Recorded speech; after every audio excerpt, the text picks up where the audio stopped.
Good evening mga kaloyalista, ito po yung lingkod, si Boy Misterio.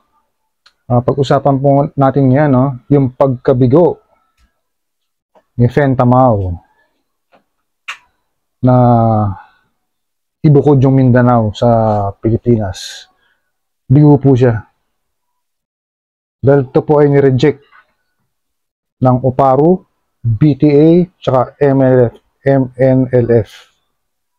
Ang sinusuportahan po nitong mga grupong to na taga Mindanao ay si PBBM, yung Bagong Pilipinas Campaign for Unity and Transformation.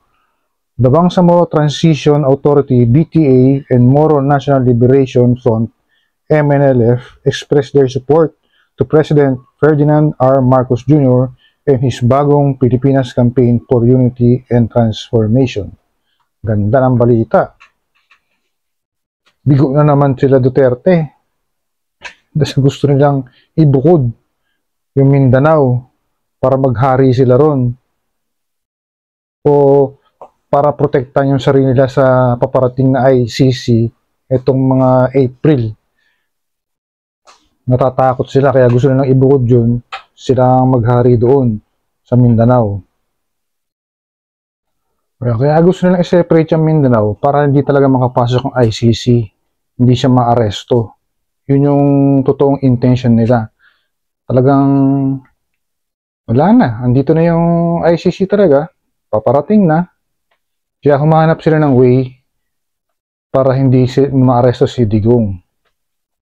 At yung mga Duterte. At yung mga iba niyang kasama.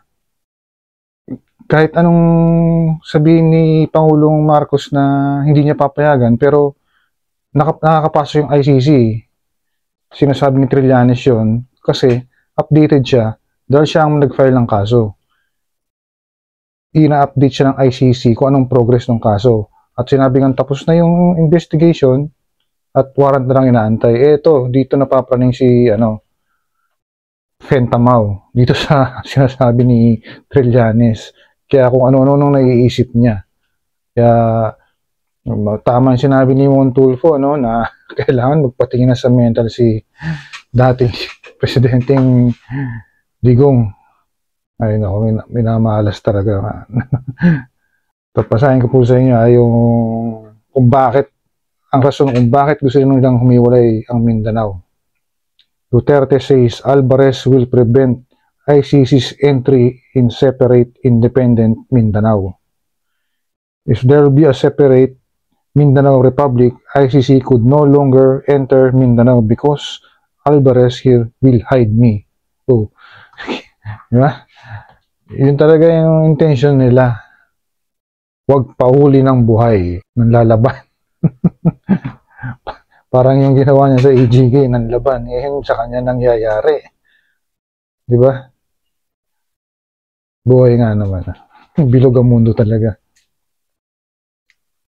Wala, talagang inaalat sila ngayon, Hindi umaayon sa kanila ang panahon. Yung plano nilang i-separate yan, hindi pumapayag yung OPAPRU, BTA, tsaka MNLF. Ang sinusuportahan ng mga to, yung Bagong Pilipinas Campaign for Unity and Transformation ni PBBM. Ayaw na suportahan yung separate Mindanao.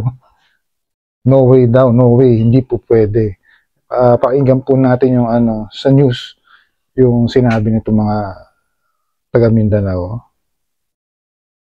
Ang mungkahing ihiwalay ang Mindanao sa Pilipinas, tinutulan ng BARM o Bangsamoro Autonomous Region in Muslim Mindanao at ng Presidential Advisor on Peace, Reconciliation and Unity. Sa isang pahayag ni BARM Chief Minister Ahod Balawag Ebrahim, hinikayat niya ang sambayanan na protektahan ng peace process sa MILF o Moro Islamic Liberation Front at suportahan ang kasalukuyang administrasyon para sa kapayapaan. Bagamat marami pa umanong dapat gawin, malaki na umano ang inusad sa pagpapatupad ng comprehensive agreement Agreement on the Bangsamoro tungo sa kapakanan ng mga Bangsamoro. Sinabi naman ni Secretary Carlito Galvez Jr., ang Presidential Advisor for Peace, Reconciliation and Unity, dapat layuan ang mga panawagan o pagkilos na naglalayo ng destabilisasyon sa bansa, lalo na sa paghihiwalay ng Mindanao o paghiwalay ng Mindanao sa Pilipinas.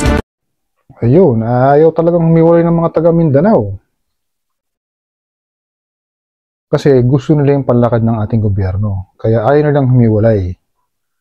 Against sila dun sa gusto ni Duterte. Kasi ang nakikita na dun sa gusto ni Duterte, pang sarili lamang na interes. Kasi binanggit niya mismo, di ba? Protection niya ito, kaya gusto niyang ihiwalay yung Mindanao para maprotektahan siya against ICC. Yun ang totoo. Kaya gusto niyang ihiwalay ang Mindanao. Pero yung mga majority ng mga taga Mindanao, ayaw yun. Against sila ron. Dahil sinusuportahan nila yung transformation ng bagong Pilipinas ng ating Pangulong Marcos. Yun ang gusto nilang suportahan at yun ang susuportahan ng mga taga Mindanao. Parang talagang minamana sa mga Duterte. Ano? Kasi sila ang may gusto. Majority ng Mindanao ayaw naman. Tapos na. Ang sinusuporta nila, ang ating gobyerno, ayaw na suporta niyang gusto ni Duterte, malinaw. Naindigan ng mga taga Mindanao, hindi sila ihiwalay sa Pilipinas. Napakagandang desisyon, mga taga Mindanao. So, mga kaloylista, hanggang dito na lang po muna. Ito po ang inyong likod, si Boy Misterio.